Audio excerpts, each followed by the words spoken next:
Bonjour amis de la RH. Aujourd'hui, j'ai le plaisir de recevoir une femme internationale, mordue de RH, j'ai nommé Sara Lupi. Bonjour Sara. Bonjour à tous. Alors, possiamo fare il podcast in italiano, ma ho dimenticato tutto. Che brava! Partiamo. Alors Sara, tu es italienne. Tu as un super titre, puisque tu es la Global Head of Culture, Diversity, Learning and Employment Experience de la branche Consumer Healthcare de Sanofi. Et tu t'apprêtes bientôt à rejoindre un très beau groupe, le Beiersdorf, en tant que DRH prochainement. On va revenir un petit peu sur ça. D'abord, Sara, j'ai une question pour toi. Qu'est-ce que tu souhaitais faire quand tu étais petite ? Alors, j'ai commencé, je pense, de façon un peu plus classique. Je ne suis pas la seule, mais un peu comme prof. Ma mère raconte que souvent, je mettais tous les doudous autour dans un cercle et je leur donnais à chacun en fait un petit livre. Et après, moi aussi, je me mettais à côté et je commençais à parler, à raconter des histoires. C'est la passion du learning. Donc, oui, je pense. Et après, il y a eu un passage où je voulais être journaliste. Donc là aussi, j'enregistrais. À l'époque, c'était les années 90, donc avec des audiocassettes. Génial. Et je partageais des nouvelles. Et après, je me promenais par la maison en essayant de trouver des personnes qui voulaient bien être interviewées. Et après, il y a eu un moment, et ça c'était un peu plus tard, par contre, j'étais moins petite, où j'aurais voulu être aussi psychologue. Et finalement, effectivement, comme tu dis, récemment, je me dis, il y a des éléments, des aspects qui m'ont passionné, qui m'intéressaient à l'époque de tous ces métiers, que je retrouve dans mon quotidien. C'est génial. Et comment tu étais à l'école ? Tu étais plutôt profil devant la maîtresse, à tout écouter, prendre des notes, ou plutôt en fin de classe, à mettre l'ambiance J'étais bonne élève. Donc studieuse. Oui, d'accord. Oui. Après, j'ai des très beaux souvenirs des années de l'école. Il y avait des éléments de diversité, de curiosité, en fait, sur plein de sujets différents. Donc, j'ai vraiment bien aimé. Et c'était quand j'ai dû choisir aussi après l'université, j'ai passé un peu du temps à vraiment me poser des questions parce que j'ai passé de quelque chose que c'était vraiment un peu très large et généraliste, on peut se dire, quand on est à l'école jusqu'au lycée, à quelque chose après qui est plus spécifique, et on devient un peu plus des experts. Et du coup, à l'occasion de tes études, tu es basée à Turin à l'époque. Tu vas avoir la possibilité de voyager et tu dis, OK, je quitte l'Italie et je pars entre la France et l'Angleterre. Oui, c'est là où ça a commencé en fait. C'est là où le goût du voyage a commencé. Oui, la découverte d'autres pays, la découverte d'autres cultures. Et donc, il y a eu effectivement l'Angleterre en premier. Pour une partie de mes études pendant ma licence. Et après, je fais des petites expériences en Espagne. Et pendant une année de césure, en fait, j'ai eu une expérience chez L'Oréal. Ouais. Et là, j'ai découvert d'une autre façon aussi tout ce que la France pouvait m'offrir. Et qu'est-ce que tu fais du coup à l'époque chez L'Oréal ? Alors, chez L'Oréal, j'étais à la filiale italienne. Et j'étais chargée de recrutement. Donc, j'ai vraiment commencé avec tous ces éléments de sélection pour différents types de postes. C'était bien évidemment beaucoup de stagiaires, mais après aussi d'entry level. Et L'Oréal c'est une excellente en fait modèle pour tout ce qui est aussi l'employer branding. Ouais, ils sont très forts. Ils sont très forts dans ça. C'était une excellente école. De voir vraiment déjà à l'époque l'importance qu'ils donnaient à tous ces sujets, toute la connexion avec les écoles, tout le réseau qu'on créait. Et donc, c'était assez facile d'attirer avec un nom comme ça des profils Bien top. Sûr. Ils restent de toute façon dans les top brands pour les jeunes diplômés. Ils sont très forts là-dessus. Ils sont Absolument. Très bons. C'est là où on voit quand même une boîte qui a une culture marketing. Aussi bien du coup en B2C pour ses consumers que pour ses candidats, quoi. Et du coup, fin d'expérience avec L'Oréal, tu vas débuter ensuite dans une industrie différente, qui est l'industrie pharma, où tu vas passer presque 12 ans. Exactement. Et ce qui m'intéresse, c'est que tu vas débuter plutôt dans une partie... Alors, tu passes une alternance et ensuite, très vite, tu arrives en Learning and Development. Et petit à petit, sur ces 12 ans, tu vas faire tes marques dans le L&D et tu vas élargir ton périmètre. Comment ça s'est passé ? Tu peux nous raconter ? Oui, en fait, après mon apprentissage, parce qu'en arrivant en France pour mon Master 2, donc j'ai décidé d'intégrer Sanofi pour effectivement découvrir une autre entreprise. Et à ce moment-là, à la fin de l'apprentissage, j'ai une première opportunité. Et donc, j'ai rejoint à niveau groupe, les équipes Learning and Development. C'était vraiment toute la partie aussi de les programmes de leadership, les programmes pour les talents. Et c'était super. C'était une équipe de vrais pros avec un manager avec qui je suis encore en contact, en fait, qui était vraiment un excellent mentor pour moi pendant tout le parcours. Et j'ai beaucoup appris parce que c'était vraiment on commençait par l'ingénierie pédagogique. Donc, c'était vraiment comment on définit le besoin. Les objectifs pédagogiques, complètement, ton persona. Quels moyens on se donne et comment on crée vraiment du rythme, de l'engagement, de la communication autour de ces parcours, comment on crée l'histoire, comment aussi on est capable de montrer au business, à ce moment-là, donc aussi à notre comité exécutif, l'importance de continuer à investir.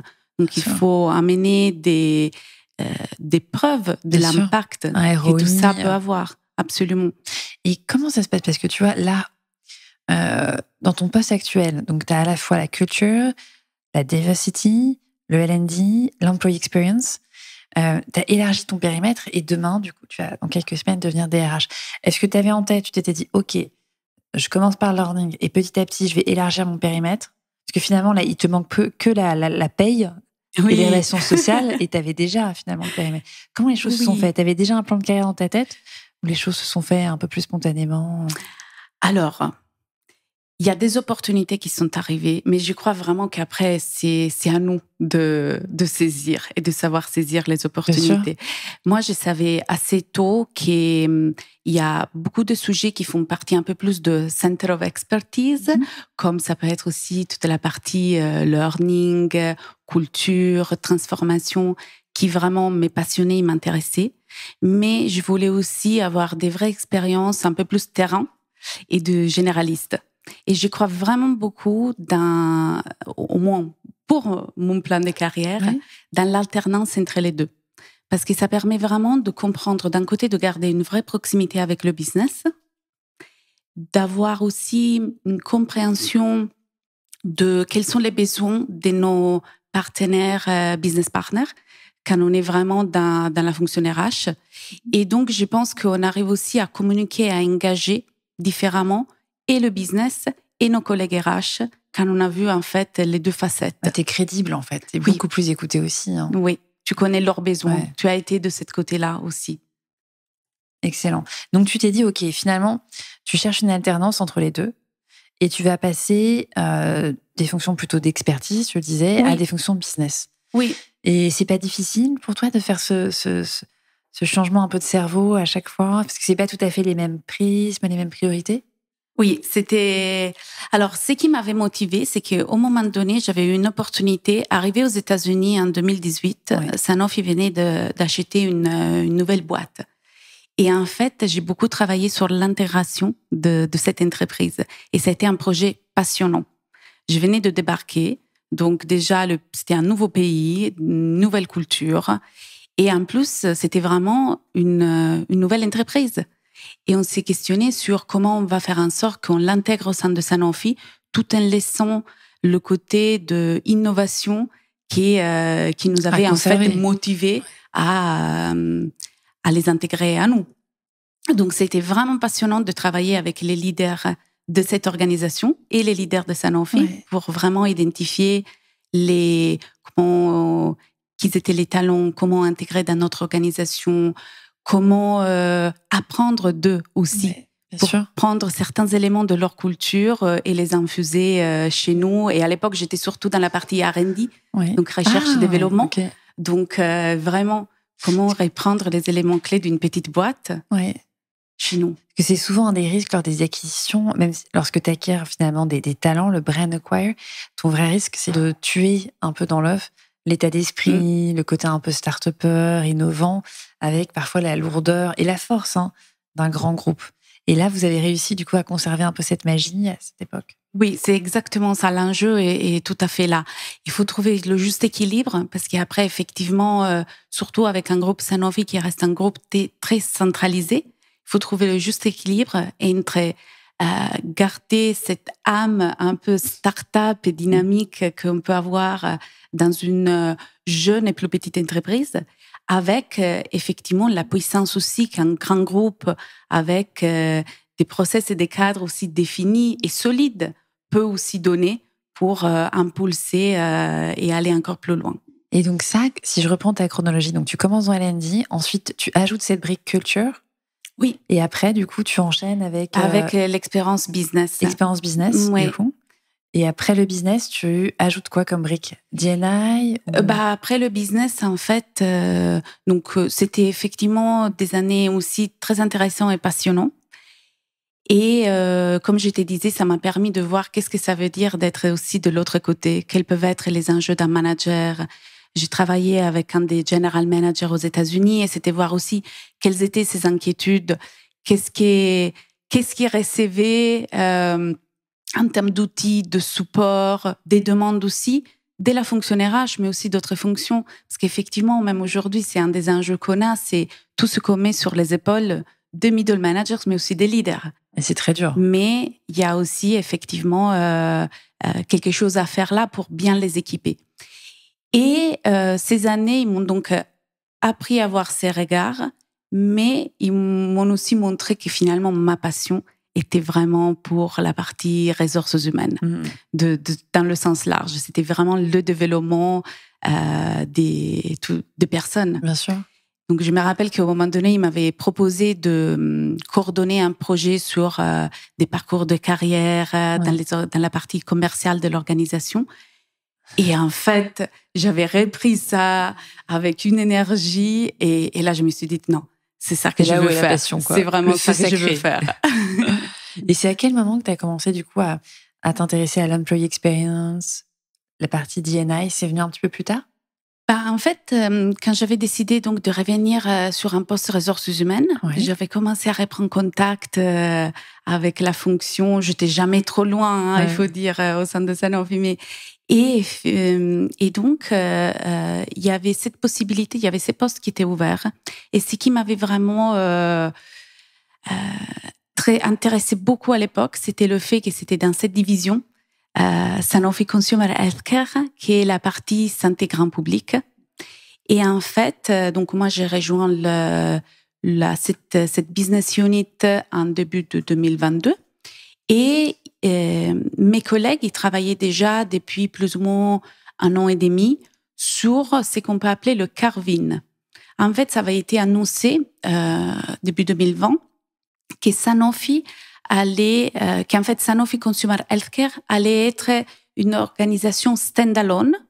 Au début, en fait, l'idée, c'était au sein de Sanofi. En fait, on ne savait pas quelle pouvait être l'évolution, mais déjà, la première étape, c'était comment on va créer une nouvelle entité juridique, comment on va créer tout un système de process, d'outils, pour qu'effectivement, ça puisse être une entreprise complètement autonome. Peut-être qu'on peut préciser, Sarah, qu'est-ce qu'on met dans Consumer Health? Ça va être les Doliprane, ça va être les marques un peu emblématiques. Oui, absolument. C'est tout ce qui est du OTC. Donc, tous les produits qu'on peut acheter directement en pharmacie sans besoin d'une prescription. Très clair. OTC, c'est over the counter, non? Exactement, over the counter. Ok, c'était très clair. Et du coup, effectivement, tu expliques un petit peu la logique du carve-in. C'est souvent des opérations qui sont très sensibles. Parce qu'effectivement, donc, l'entité va devenir, pas un spin-off, vraiment une entité à part. Oui. Comment les choses se passent dans ces contextes-là?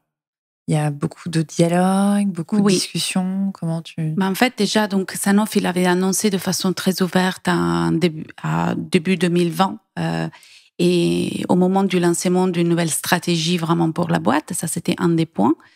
On a travaillé effectivement après dans cette logique en étant très clair avec les collaborateurs sur qu'est-ce que ça voulait dire, avec un élément d'ambiguïté, parce qu'effectivement, on ne savait pas, on sait qu'on va être stand-alone, mais qu'est-ce que ça veut dire, ça, on ne le savait pas. Et on était aussi clair et transparent sur cette partie.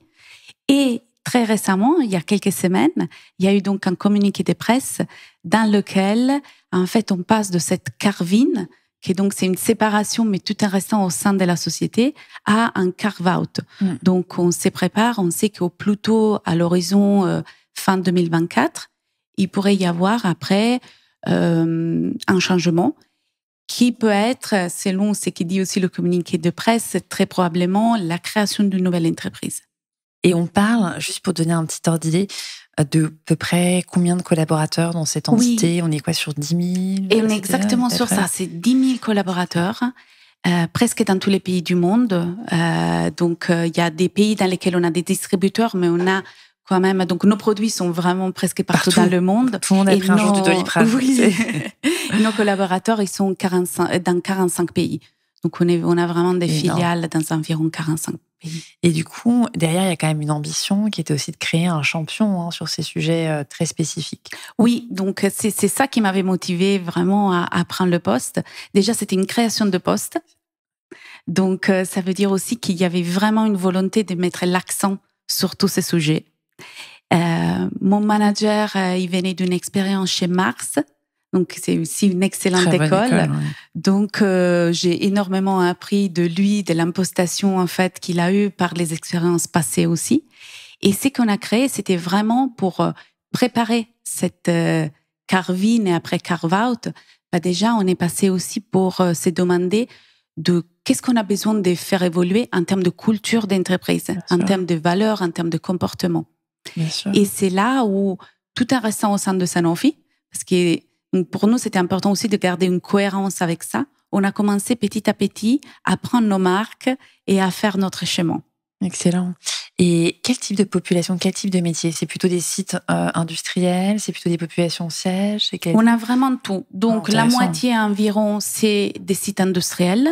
Mais après, on part vraiment de l'innovation. Donc, c'est vraiment la value chain complète.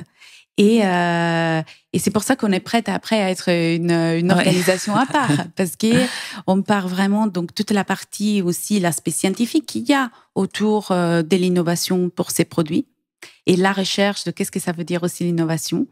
La partie après manufacturing, donc vraiment la production aussi de ces produits et des médicaments. Et après, il y a la partie de commercialisation et distribution. C'est très large. Donc, avec des équipes marketing, après des équipes terrain aussi, pour tout ce qui est les ventes.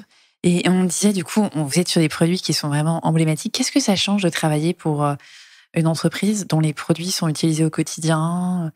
Il y a une culture différente, il y a un mindset?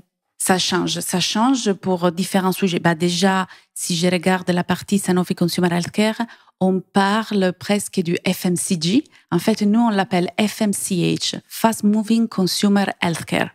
On a vraiment créé un peu cette idée, cette catégorie. Attends, redis-moi. Fast Moving Consumer Healthcare, FMCH. Parce qu'effectivement, on se retrouve vraiment au milieu entre ce qui est la pharma et l'FMCG. Et même en termes de dynamique, en termes de business, et ça veut dire aussi les profils qu'on va attirer, en fait. Oui, quel est l'impact sur les profils?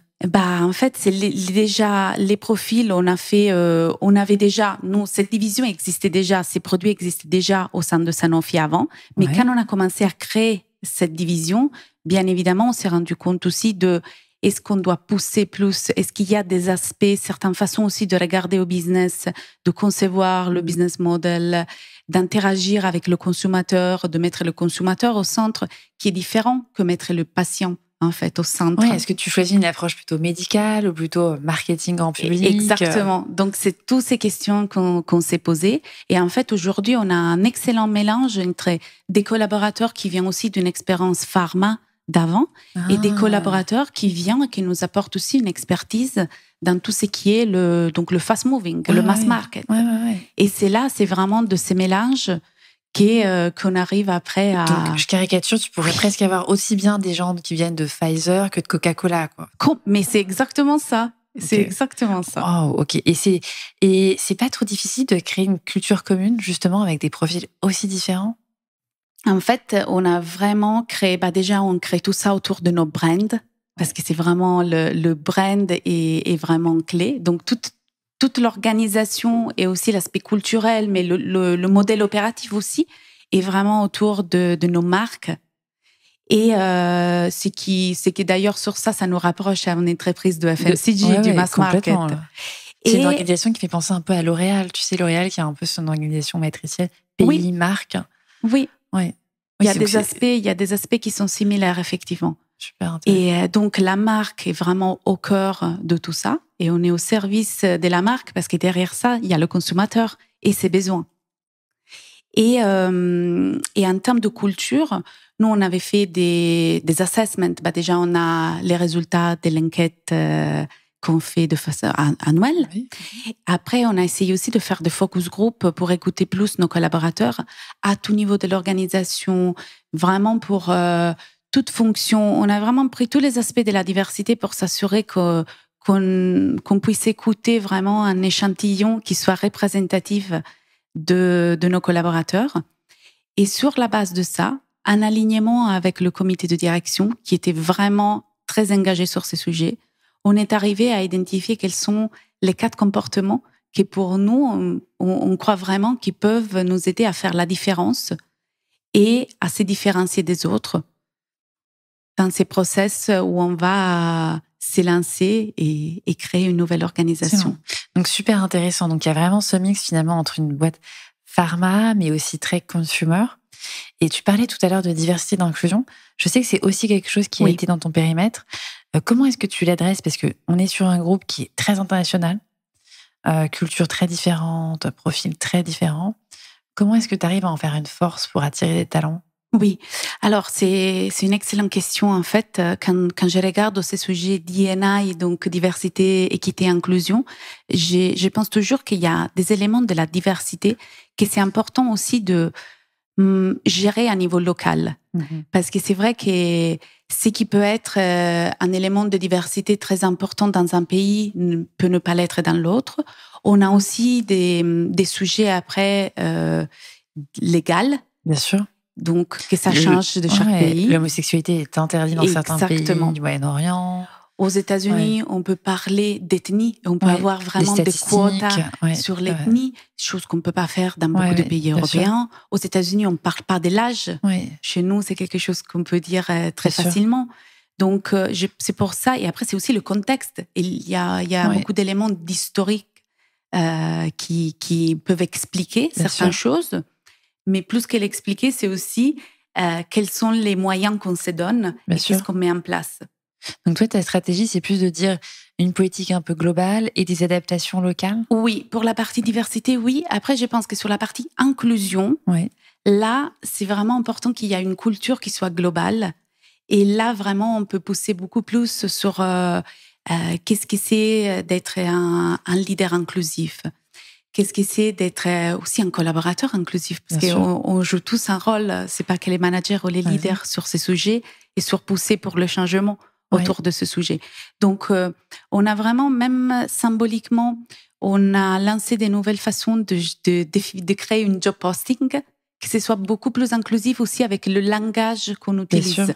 Bien sûr. On a des workshops autour de l'inclusivité quand on est dans l'entreprise pour vraiment pousser à challenger un peu les biais qu'on sait qu'on peut avoir. Bien sûr. Et donc, quels sont les petits comportements auxquels on peut faire attention pour vraiment créer un environnement qui soit beaucoup plus inclusif. Et toi, tu te dis qu'avec le recul, l'industrie pharma, elle est en avance, mûre. Quel est le niveau un peu de maturité? Je sais que c'est pas facile de dire, mais t'estimes que... Je pense qu'on est en train on s'est beaucoup amélioré, on a beaucoup accéléré dans les dernières années. Ce qui ne veut pas dire qu'on est là, mais je trouve que dans les dernières années, il y a eu forcément une accélération. Donc, on est sur le train, nous aussi. Et je dirais que maintenant, c'est le moment de passer aussi à la vitesse d'après. Donc, on pourrait prendre le TGV là. Et je bascule sur un autre sujet qui m'intéressait, c'était l'employee experience. Oui. Tu as travaillé là-dessus. Quel est ton regard aujourd'hui sur les grandes évolutions? Parce que on parle de, tu sais, quiet quitting. Il y a plein d'acronymes qui font peur et qui expliquent un peu que le collaborateur aujourd'hui, il y a cette recherche finalement, tu vois, de sens. Il y a aussi ce désengagement. Comment est-ce que tu perçois les choses aujourd'hui? Alors nous, effectivement, on travaille beaucoup sur tous les sujets aussi d'engagement. Et on essaie de rester à l'écoute. Donc, je le disais avant, il y a cette enquête annuelle, mais après, on veut vraiment avoir une vraie proximité. Ouais. Notamment, on a beaucoup poussé sur un des sujets, c'est le feedback. Créer une culture de feedback à tout niveau de l'organisation. Parce que qu'est-ce qu'on s'attend, c'est vraiment que les collaborateurs ils peuvent se sentir en sécurité déjà d'être eux-mêmes et d'apporter aussi leurs idées, leurs opinions, sans avoir peur que ça puisse avoir un impact. Donc, ces concepts aussi de psychological safety. C'est fou. C'est vraiment c'est super important. On commence à en parler, mais seulement cette année, je trouve. Oui. Et je trouve, pour moi, c'est la base. C'est la base vraiment de beaucoup de transformations. C'est la base pour pouvoir arriver à l'innovation. Parce qu'en fait, ça libère beaucoup. Une fois que je sais que je ne dois pas penser à est-ce que je dois cacher des parties de moi? Est-ce qu'il y a quelque chose qui va pas être accepté? Est-ce que je vais être regardée d'une certaine façon et je vais pas avoir accès à certaines choses? Après, c'est des dits et des non-dits. Hein. Mais une fois où on montre réellement que ça, c'est pas vrai et qu'il y a une vraie inclusion et que cet élément de psychological safety qui doit être créé à tout niveau de l'organisation. Hein. Bien sûr. Et vraiment là, je trouve vraiment que ça déclenche, ça libère un potentiel incroyable pour l'organisation. Mais je ne sais pas comment tu perçois les choses. Je trouve que sur ce concept qui est très fort, il y a un travail à faire aussi vis-à-vis des managers pour faire comprendre qu'on n'est pas juste dans, tu vois, du well-being, quelque chose très la qualité de vie au travail. On est plus sur vraiment un concept de si ton collaborateur se sent bien, il travaillera mieux, tu auras moins de turnover, plus d'engagement. Et c'est un enjeu business aussi. Tu vois. Complètement. Il faut sortir juste de la petite fenêtre du well-being et se dire non, mais c'est un enjeu business. Oui, je suis d'accord avec toi. Et à côté, il y a des éléments de productivité qui peuvent être après prouvés. Oui. Donc, que ce soit à niveau de l'innovation, mais même après à niveau de concentration, focus, d'idées qui peuvent être générées. Quelque chose qu'on a créé par rapport en fait au psychological safety, et ça, on bénéficie d'une excellente initiative du groupe Sanofi plus large, c'est ce qu'on appelait les culture talks. Donc, on a des petites vidéos de 3-4 minutes qu'on a fait avec des experts, des key opinion leaders sur le sujet. En interne en externe. Okay. Et après, bien évidemment, après adapté aussi à notre vocabulaire, à notre langage. Et après, ce qu'on a proposé aux managers, c'est de prendre 1 heure du temps. Ça peut être aussi sur le temps d'une réunion d'équipe, en fait. De regarder la vidéo avec leurs équipes. Et notamment, si je prends l'exemple de psychological safety, après, on avait quelques questions que nous, on proposait pour vraiment gérer la conversation et la discussion. Et c'était, par exemple, qu'est-ce qui se passe aujourd'hui au sein de notre équipe qui nous aide, qui me permet de me sentir, en fait, en sécurité et de pouvoir m'exprimer. Et après, c'était qu'est-ce qui manque aujourd'hui ou qu'est-ce qui se passe qui, en fait, me fait questionner la réelle sécurité qu'on peut avoir. Super intéressant. Oui. Donc, finalement, vous avez outillé finalement vos managers avec des petites vidéos, des déclencheurs de conversation, finalement, pour commencer à avoir des discussions apaisées en interne et activer une forme de prise de conscience. Oui. Et aussi, après, des actions concrètes qui peuvent répondre à des vrais besoins de chaque équipe. Donc ça, c'est une action, mais effectivement, pour amener des vrais changements culturels, de comportement, il faut partir sur plusieurs directions à la fois.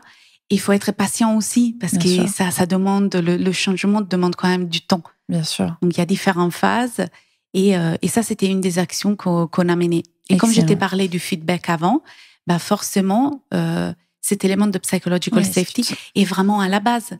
Parce que là où c'est possible pour moi de m'exprimer, d'être moi-même, je vais avoir le courage de te partager un feedback sur quelque chose que j'ai remarqué, que tu sois mon collègue, que tu sois mon collaborateur, mais aussi que tu sois mon chef ou que tu sois mon N+2.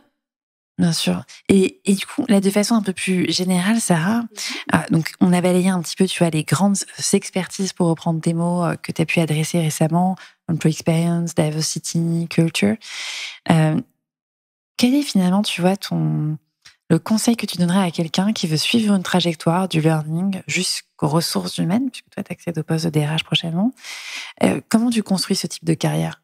Est-ce qu'il y a un hack, un tips une recette secrète Je pense qu'il y a un élément de curiosité, donc rester curieux à ce qui se passe au sein de l'entreprise de sens large et pas seulement donc dans sa propre division et dans son poste, et après de rester très curieux à ce qui se passe autour aussi. Donc je pense vraiment qu'il y a un côté de veille qu'on doit faire, même pour soi, même pour nous-mêmes. Hein. Je trouve que c'est important de toujours rester actif et faire attention vraiment à ce qui se passe. Et c'est vraiment cet élément de curiosité qui t'amène, qui te donne le drive pour continuer à le faire. Et la connexion avec le business est vraiment clé. Ouais. Donc vraiment savoir qu'est-ce qui se passe aussi au-delà de sa zone d'expertise, qui peut être effectivement le learning, le D&I ou autre, mais vraiment qu'est-ce qui se passe dans le secteur, dans l'industrie, pour être impactante et crédible avec le business. Ça donne une vraie légitimité. Et tu disais du coup être curieux. Est-ce que en dehors du travail, il y a des centres d'intérêt que tu cultives, des passions qui t'aident aussi à déconnecter un petit peu Oui, alors je me suis formée au coaching il y a quelques temps et en fait j'adore ça. Donc quand en entreprise j'ai des moyens pour utiliser le coaching et le proposer, bien évidemment c'est une opportunité. Mais après j'ai trouvé une façon de collaborer avec pas mal d'associations pour vraiment supporter, par exemple, des femmes entrepreneurs. Super. Donc, j'adore. Des jeunes. Oui. Ça, j'adore parce que ça me permet en plus de pousser sur des éléments qui sont des valeurs ou des sujets, des convictions qui sont, close to my heart. Ouais. Et en même temps, effectivement, d'avoir un impact Bien aussi. Sûr. Et donc ça, vraiment, c'est quelque chose que j'adore. Je lis beaucoup. Donc, j'ai pas mal aussi je participe à des book clubs. Oh, c'est top! Oui. Et book club, d'ailleurs, c'est quel type de book club? Alors, j'en ai 2. Donc, un que j'ai créé avec des copains. Et ça, c'est un peu plus autour de la narrative, donc fiction. Et après, j'en ai un autre où on se retrouve... ça, c'est plus des spécialistes, soit de la RH ou des personnes intéressées aussi à certains sujets un peu plus de transformation d'organisation. Et par rapport à ça, en fait, on se retrouve, c'est virtuel, mais ça marche très bien. C'est super, attends. Et j'adore. Mais c'est parce que je pense que... Tu peux expliquer peut-être le fonctionnement du Books Club pour ceux qui ne connaissent pas? Bien sûr. Donc, en fait, c'est un groupe de personnes qui se réunissent et d'habitude, donc chaque fois qu'on se retrouve, ça peut être à une fréquence variable. Nous, on le fait d'habitude une fois par mois. Ils discutent autour d'un livre qu'ils ont choisi de lire tous ensemble.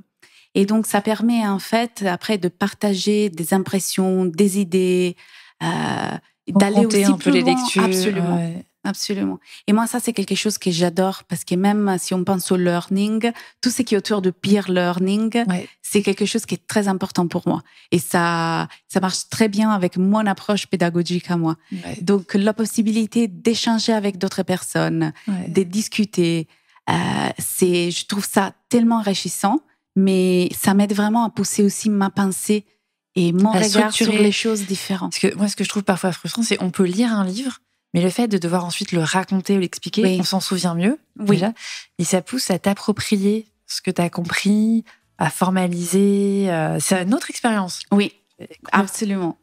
Et est-ce qu'en matière de lecture, tu aurais des lectures à nous recommander, que ce soit fiction ou RH d'ailleurs? Oui. Alors, récemment, et d'ailleurs, ça fait un peu pendant avec ce qu'on disait avant, il y a le nouveau livre de Adam Grant, Hidden Potential. C'est vraiment une super lecture, je trouve. Le valeur qu'il donne à l'apprentissage, continuer à grandir, à se former, et vraiment au centre de certains concepts qu'il fait passer. Oui. Et l'autre, c'est Amy Edmondson, qui d'ailleurs, c'était une des premières qui avait amené le concept de psychological safety. Et dans son nouveau livre, qui c'est The Right Kind of Wrong, en fait, elle parle de quelle est la valeur aussi de l'échec et qu'est-ce qu'on peut apprendre de l'échec et comment, en fait, dans certains cas, il faut presque créer des opportunités dans les entreprises pour échouer parce que ça peut vraiment, après, être un point de départ pour déclencher quelque chose de différent, de nouveau, amener à l'innovation, à un engagement différent. Là, c'est vraiment, on revient à la culture. Oui, je suis passionnée par ça, donc on retrouve un petit peu ça aussi. Non, mais je prends tes 2 références. J'aime beaucoup Adam Grant. J'avais lu Originals. Oui. Mais j'ai pas encore lu Amy Edmondson. Amy Edmondson. Ok, je garde cette référence. Oui. Merci beaucoup, Sarah, pour ton retour d'expérience très riche. Moi, je retiens 2 conseils qui me parlent. Le premier, c'est celui d'être curieux de façon générale dans la vie. Et le deuxième, celui d'avoir une connexion avec le business. Parce que c'est vrai que par les temps qui courent, c'est très important d'avoir une connaissance du terrain, ça donne une légitimité et ça vous fait sortir du lot parce qu'il n'y a pas beaucoup de gens qui ont cette double casquette, RH et business, et c'est une vraie richesse. Donc, merci beaucoup. Grazie. Grazie à toi. Merci Sarah, et je vous dis à très bientôt, amis de la RH.